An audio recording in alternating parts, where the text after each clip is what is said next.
Here's how to check your Amazon gift card balance without redeeming it. Go to Amazon.com using your browser. This process works best on the desktop version, not the app. Sign into your Amazon account. You don't need to add the gift card, just log in. At the top right, hover over Accounts and Lists, and click Gift Cards. This page shows your current balance, but it also lets you check a card balance before adding it. On the gift card page, scroll until you see Redeem a gift card.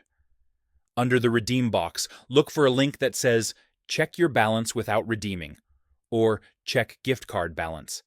Amazon sometimes changes this wording. Click it. A small window will appear asking for your gift card claim code. Type in the code. Don't worry, Amazon will not add it to your account yet. Then click Check. Amazon will show the gift card amount on the screen. If you want to keep the card unused, just close the window. If you decide to redeem it, simply click Apply to your balance. In some countries, Amazon hides the balance preview. If that happens, open Amazon Customer Support, select Gift Cards, and choose Check Gift Card Balance. A support agent can check the amount without redeeming it. And that's how to check an Amazon gift card balance without adding it to your account. Like and subscribe for more quick tutorials.